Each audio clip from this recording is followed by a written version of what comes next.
we all need to build our teams before we think we're ready. With just about every role that we could think about, the honest truth is that we should be hiring for it before we think we should be.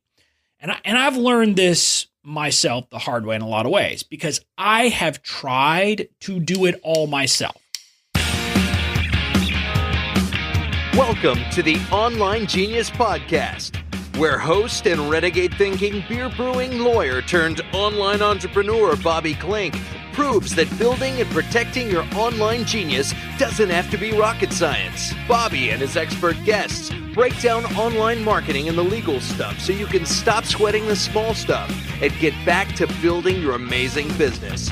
Now, here's your host, Bobby Klinck. Hey there. Welcome to episode 51 of the Online Genius Podcast. I'm your host, Bobby Klinck, and I'm excited you're here for today's show because we're getting back to the getting started theme that we had going. So far in this theme, we've talked about who you need to be to succeed as an entrepreneur, how to structure your business, the basic legal policies you're going to need, and then we talked about what I learned through my first 50 episodes of my podcast, which kind of relates to getting started with business. So that's what we've done so far. And today we're going to be tackling the last big piece of the getting started theme. We're going to be talking about something we all need to get good at, but that a lot of us aren't good at to start with. And that is building our teams and getting help and not trying to do it all ourselves. But before we dive in, this week's episode, as always, is brought to you by the Online Genius Podcast community on Facebook. Again, I talk about this every week because it's that important. This is a free group where we can go deeper, where we can have discussions about the marketing stuff, the legal stuff, the beer I happen to be drinking that week, and all of the things in between. It's also a great place to connect with other entrepreneurs who are having the same struggles and dealing with the same thing as you. Again, it's an absolutely free group, and you can join by going to youronlinegenius.com/community. Again, youronlinegenius.com/community will take you there, and you can join from there. Now, let's start talking about the topic today. Well, when I hear entrepreneurs talk about building an online business, one of the things that some people have heard and think, hey, this is great, is they hear all about how when you build an online business, you're going to have passive income. And that's going to be fantastic. You're going to be making money while you sleep. And you hear all of these great things. And every time I do, honestly, I laugh. I laugh because what the people talking about that don't tell you is that there is a ton of work that goes into creating an online business. And even if we call something passive income, it's not really passive. I mean, maybe it's passive in the sense that I didn't have to actively sell at the moment I made the money, but that's because I put in a ton of work before then. The honest truth is that being an online entrepreneur, like anything else, requires a lot of hard work. And when you're first starting out, you pretty much serve every role in your business. You're the chief cook and bottle washer, as the saying goes.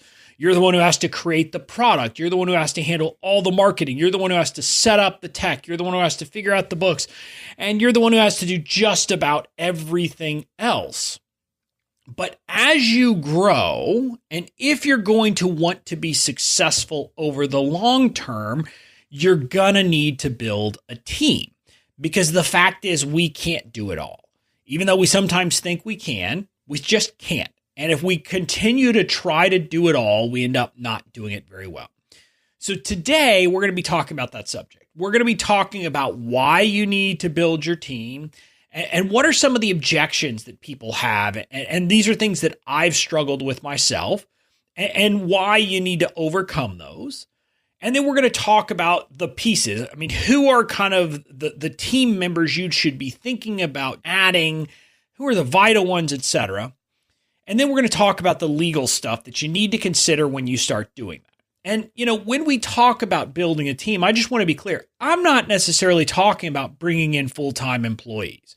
In fact, that's not what most of us are going to do for a long time. Most of us are going to use independent contractors at the beginning, and then eventually we'll bring in some full-time employees as we get our businesses figured out a bit more.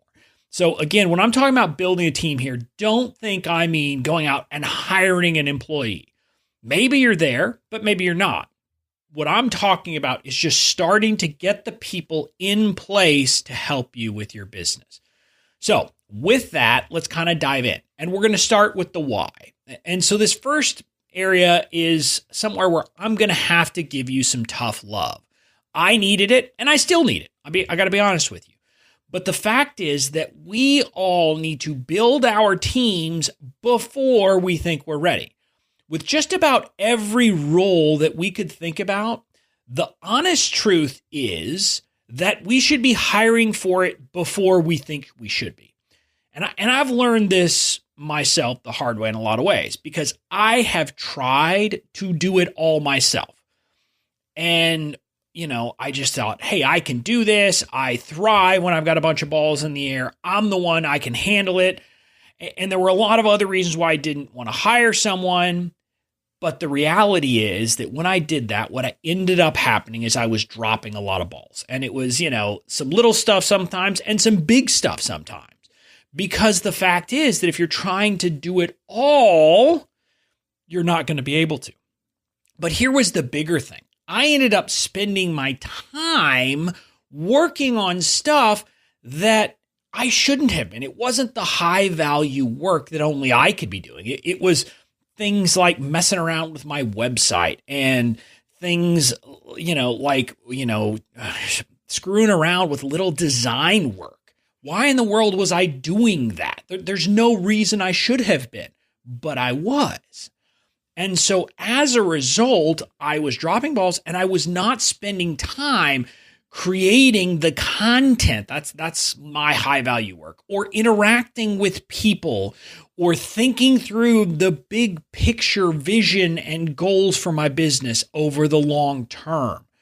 And as a result, those things were kind of falling by the wayside. So I know the pain, I know the issues, I know the feeling of, hey, I can do it. I don't want to spend the money on this. And so I definitely get it. And I want to walk through some of the impediments that were in my mind and that I suspect are in yours. The first one is the expense, right? The first reason why we say, I'm not going to hire someone is we think it's too expensive. We think, hey, I don't have, and fill in the number, right? Whatever it is that it's going to cost you to get someone to do X for you. And we say that to ourselves, and so we don't do it. But the problem is that in reality, it's more expensive not to hire someone. And I know that sounds counterintuitive, but the reason why is that every moment we spend outside our zone of genius is a time that we're not spending doing our highest value work. And again, I want to be clear on something. When you are first starting out at the very beginning of your business, you've got to do it all. That's just a reality. And again, I'm also going to tell you that I believe it's important for business owners to understand all of these different areas. So for example, you need to understand the basics of online marketing, of social media marketing, etc. And part of the reason you need to understand that stuff is that if you don't, you can't actually manage the people you hire to do it for you. So by that, I mean, if you don't understand what makes for a good landing page, you're never going to be able to look at one that a designer puts together and tell whether they know what they're doing either. I'll tell you some stories from the other side where I'm a member of various Facebook groups for certain software solutions that people, get into this and start selling people services. Basically, they get this software and then they're selling people services and, hey, I'll build this for you and I'll do that. And I'm in some of these groups and I will see that someone who has sold, some entrepreneur packages for thousands of dollars to build out their X, whatever it is, then come into the group and say, hey, it's not working. Can people look at this and tell me why?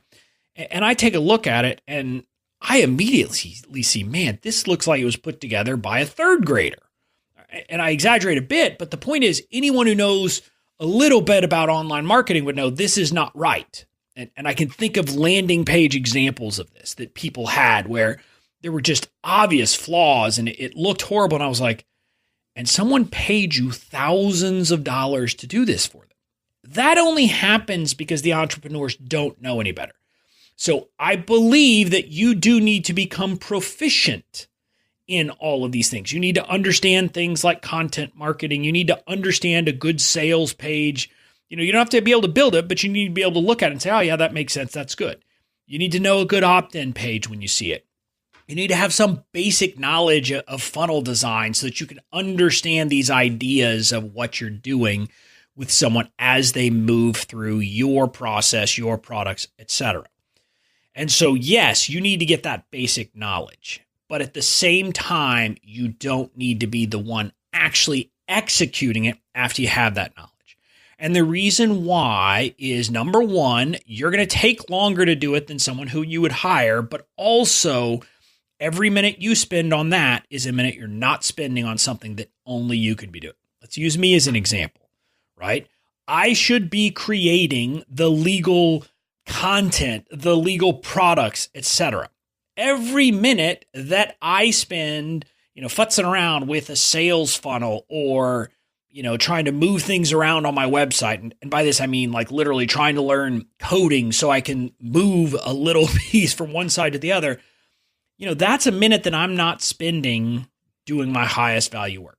And so think about whatever your work is. What do you charge by the hour? Or how much value can you create in an hour that you spend actually in your zone of genius? And once you start thinking about that, you'll realize that, yeah, that's where you should spend your time. And you should get someone else to do the other stuff for you. So although it seems expensive, literally as soon as you have the cash flow to be able to afford it, it's more expensive not to hire someone to do it. Now, so that's the first objection. Another objection is that we tend to think that other people won't do it right. We think they're not going to be invested, they're not going to care enough, they're not going to get it right. And I'm going to tell you, I can relate to that like crazy. I've told this story multiple times of how I have I at one point was paying people to run my Facebook ads for me. I mean, paying tons of money because it was a very expensive Facebook ads company. But even though I was doing that, I had my own side account so I could keep testing and keep messing with it. And I was in Ads Manager every day looking over their shoulder.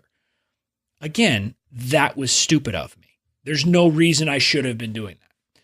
When you hire someone, you're going to have to learn to let go. And it's hard to do, right? If you're like me and you're a type A personality or on the DISC assessment, you're a high D like I am, you're going to kind of be a control freak. And that can make it hard to let go. But what I'll tell you is that in reality, B+ work is good enough. We don't need, the people we hire to do things perfectly. Because again, if they're doing good enough work and it's freeing us up to do the other stuff, then it's worth it. But I'll also tell you something else. We sometimes think that because they're dispassionate, because it's not their business, that's a problem. In reality, that's a good thing. It means that they can kind of come at it from an outside perspective. They will see things that we wouldn't see because they're not as kind of tied into the current plan, the current whatever. So them being a bit dispassionate, actually a good thing that can help your business quite a bit. So you got to let go of the notion that, hey, they're not going to do it right. You're going to obviously monitor to make sure they're doing a decent job. You're going to have enough knowledge to know that, but you're not going to worry about, is it perfect? because waiting for it to be perfect is a recipe for disaster.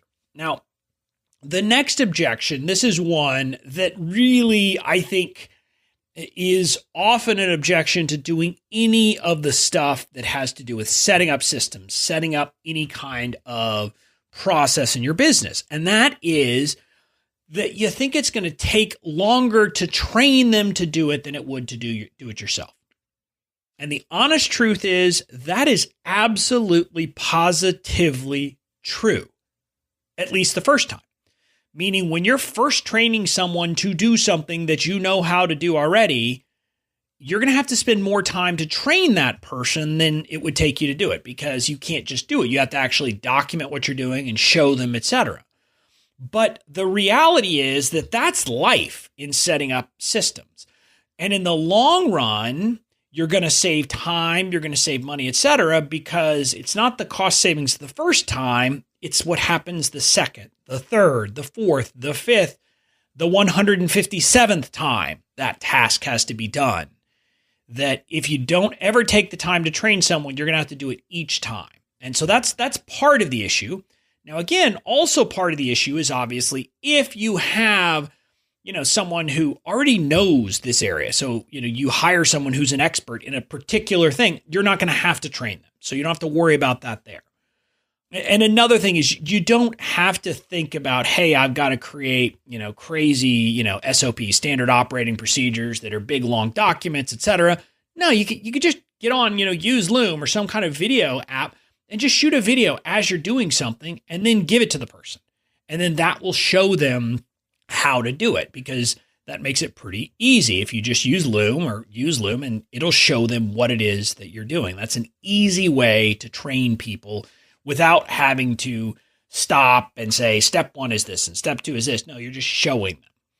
So that's part of the answer here. And then again, the other answer is, you're not going to necessarily try to offload things that you do once a year, maybe. I mean, you might say, okay, what are the things I do every week nonstop that I could train someone once and then they could do it? And when you start thinking about that, you'll start coming up with ideas for the types of things that make sense to outsource. So, you can just start thinking about what is it in your business that you do on a regular basis. And then you can figure that, from there, figure out, okay, this is the stuff I should systematize. If you don't know what those things are, just start keeping a journal every week of the tasks you perform. And, way back and pretty early in the podcast, in episode 11, I interviewed Kate Erickson about creating systems and processes for your business. So that's a good place to go to start with this idea. So, those are the big objections. So I hope I've sold you on the notion that, yes, you do need to be outsourcing and that it's worth doing. Now, I want to talk about the who. I mean, who are the people that you need to think about adding to build your, what I would call your small but very important team? Other people call it a small but mighty team. But the idea is, who are the core pieces? The first one is easy. It's a VA. You need a virtual assistant. This should be your first addition, because these are the folks that can take the routine stuff off your desk. And again, what I'll tell you about VAs is there are different kinds of VAs. Some people think, oh, I can hire one person to do everything for me. You might be able to, but you probably won't. So you're going to have to think this through. But there are VAs who specialize in different aspects of your business. So maybe you decide you're going to have a couple of VAs. I mean, one VA to do one set of things and another to do another. Or you just say, okay, what's the most important part of the things I should be thinking about hiring a VA for? But let's talk about some of the routine stuff that a good VA can do for you. Number one, they can handle the repurposing of content.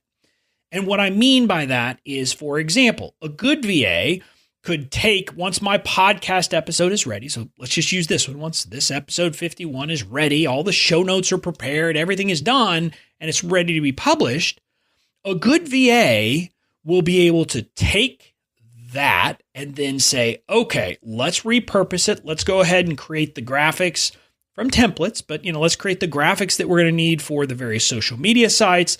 Let's create the graphics we're going to want to use, here, there, and yonder. Let's use some audio. Let's do all of that stuff and create all of the collateral material that you're going to want to create from your one core piece of content. So that's an obvious example of something a VA can do for you that otherwise you have to do.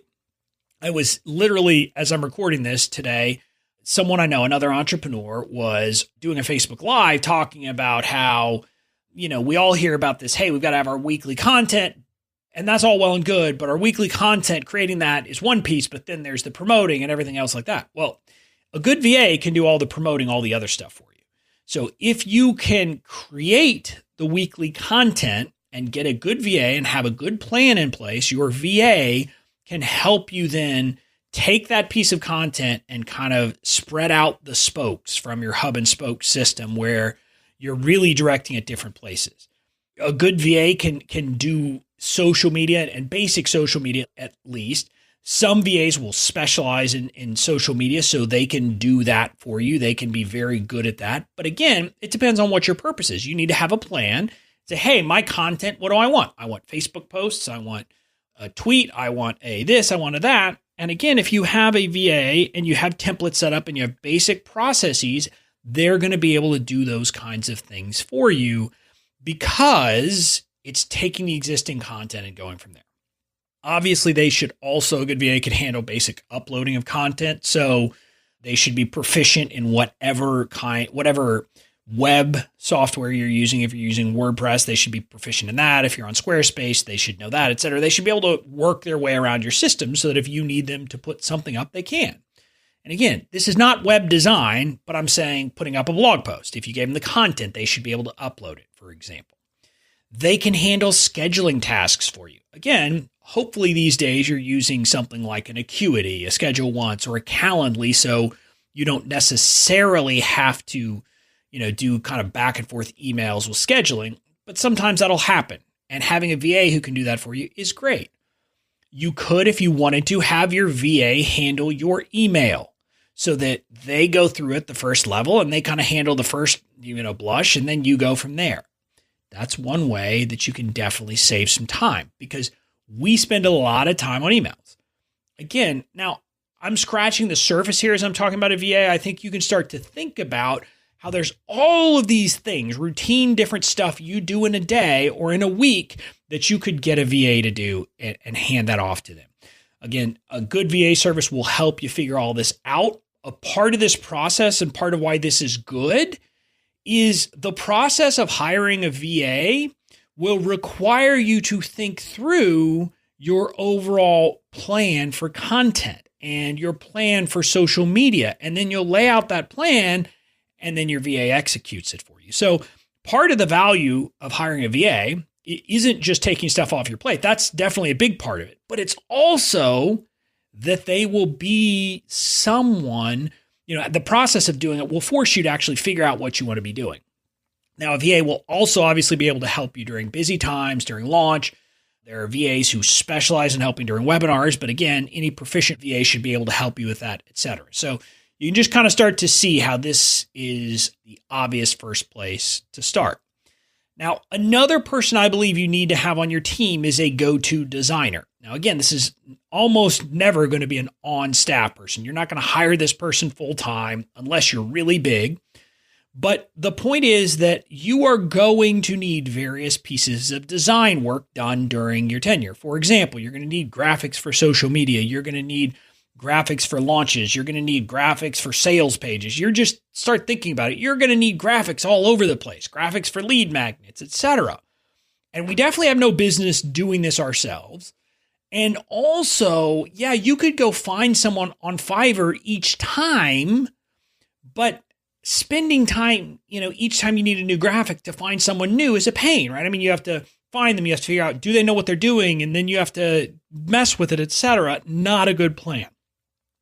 So ideally, you would have a designer or maybe two that you build a relationship with. Maybe you find them on Fiverr originally, who knows? But the point is you get a relationship so that as new projects come up, you can reach out to them directly, get the work done, and move from there. So that's one option. In a pinch, or if you're going to be at a very busy time, you might consider a service like a Design Pickle, where you kind of, sign up for a monthly fee and you can submit multiple pieces of work. That they work on it a certain number of hours. I think it is a day, but you could do that as one option. Just, you need to think about it. But the point is, have someone on your team on call who can help you with stuff. Again, in a pinch, maybe you'll find a friend or another entrepreneur who could help you. But ideally, you're going to have your on-call designer. Next, you need at some point to have a web person. And let me tell you about my mistake. I mean, I built my initial websites myself, and that was fine. That wasn't the horrible mistake. I wasted a lot of time doing it. But I also didn't want to just have a web person who would handle all of my updates for plugins and things like that. And so I did it myself. And so this one time, I've forgotten what it was, but I updated plugins and it screwed up my website. There was something about the process that didn't work. And so my website was showing, like, you went to it, it was white with a couple of lines of like code text was there saying there was an error or something. Luckily, I have daily or nightly backups. So I said, oh, okay, great. I can go do that. And again, sitting here today, I don't remember which one it is, but you have two different parts to a WordPress website. You have your database, and then you have your files and something else. And me being the novice that I was, I said, oh, okay, well, this is going to be the one I want to update because that'll be the one that has the plugins. And so I updated it. It didn't seem to, or not, reloaded the night before his save, and it didn't seem to work. So I said, well, so I went back a few days and kept doing it. It didn't fix it. Then I discovered that actually what I was doing was not the underlying files. I was kind of reloading the content that I had done. And as a result, I had just erased 4 or 5 days worth of content. And I had been working on a couple of different blog posts that I think I had posted. I don't remember, but there was a lot of content that was missing. If I'd had a web person, that never would have happened. I wouldn't have dealt with that. I wouldn't have lost the content. I wouldn't have wasted half a day messing with it. I would have called the person, or they would have just gone ahead and been updating. And I never would have thought about it. Again, this was an example of penny wise, pound foolish. Again, the amount of money I saved by not having a web person that period of time was lost in that one mistake. It was lost because I wasted a bunch of time, I had a bunch of heartache, and I lost a bunch of content. The simple fact is that at the bare minimum, you should have someone who handles the maintenance of your website, unless you are a web designer. If that's what you do, fine. And I say designer, it's not really designer, but unless you're kind of the tech person, you should have someone who is doing the maintenance for you. Now, also, quite honestly, as you grow, you're going to want to have a web designer. I get the idea of building it yourself up front, and that's fine. But over time, you're going to get to the point that you're going to want a web designer to help you with things. And so you should find that person. Start working on it. Start finding the person who's going to be your web person. Now, from here, I'm going to talk about someone who, this is someone you need that it's not necessarily kind of the same type of on your team that I would say, but it is kind of related, right? So this is an accountant. Every entrepreneur needs to have an accountant because we have no business doing our taxes. Unless you're a tax expert, you have no business trying to figure that stuff out. I don't even try to figure it out. If you think the law is complicated, in what I do, let me just go ahead and tell you, the IRS code is the most arcane, craziest part of the law. So you should not be spending your time on it. If you're trying to do it yourself, you're going to miss things. You're probably going to pay too much. You're going to miss advantage you should take, etc. So you need to have an accountant. You also need an accountant to help you with the planning things like, hey, should you be a standard LLC or an S Corp? That's a decision that an accountant can help you with very quickly. But there are also routine tax planning through the year. I'll remember at some point, I didn't before I had an accountant who handled my taxes, but I didn't have someone who helped me during the year. And then I came to find out that as a result, I'd made a mistake that cost me a lot of money because I could have, and again, I won't remember what it was, but I guess I could have had my wife working for the business and then we could have, written off some medical expense or something. I don't remember exactly what it was, but it was something like that you wouldn't think of. I wouldn't think of. But a good tax planning accountant would have immediately seen it and told me that. So get yourself an accountant. Now, again, your accountant doesn't need to be the person who's doing your books. I use QuickBooks and I categorize my expenses every week. I just go through and assign it to a category. And the great thing is, come tax time, I deliver the files to my accountant, and my accountant can do my taxes in no time flat. But you need to get yourself an accountant. That needs to be someone who's high up on your list. Now, those are kind of the big pieces I say at the beginning. Again, as you grow, you're going to have more people. We've probably all heard about the visionary integrator roles, and we're the visionaries, and you're going to need an integrator, which is kind of a project manager. That's further along in the process. But when you get there, you're going to want to hire that person. And it's probably going to be before you think you're ready to do it. But those are the central pieces as you're starting out. So that takes us to the last piece, which is the legal stuff. And I'm not going to spend too much time here, but I do want to talk about it because it's important. Now, I want to start with this general notion. You don't have to have an employee or a contractor or anyone else sign a written agreement. It's not required, but you definitely should. Going without a written agreement with workers is one of the biggest mistakes I believe you could make, because you're not protecting yourself, you're not protecting them, and you're not going through the process of getting on the same page. So the way I look at it, either you can think of it as 3 different agreements or 3 parts of a single agreement that you need when you have workers. And this is contractors and employees. And I'll just tell you, in my legal templates, all of this is within one agreement for an independent contractor, but it's different forms for an employee. Just because of the nature of things, you can do that much more easily. The basic parts of this. First, you need to have an agreement about what the basic contours of the relationship are. And by basic contours, I mean, what work are they going to perform for you, and what will you pay them? Now, when I say what work will they perform for you, it depends on the role. So like a VA, you're not going to list every last thing. You're going to say, hey, they will work 10 hours a week or whatever the number of hours doing the following types of tasks, right? So you're going to lay those kinds of things out for a VA. You're not going to have to lay out that they will do, 1 through 800 or whatever the number of tasks they'll perform. But if you're hiring someone for kind of a role, or not for a role that's ongoing, but for a project, you're often going to want a very specific list of the things they will do. So if it is a marketing person, you're going to want to say, hey, here are, the 8 tasks you're going to perform this month. Here are the 7 you're going to perform the month after that, etc. Just make it very clear so there's no dispute. And then obviously what you're going to pay them. Everybody needs to know what they're going to get paid, etc., and how you'll pay, etc. The second agreement, or part of an agreement, is to protect your confidential information. You have confidential information in your business. Your workers are going to need access to it.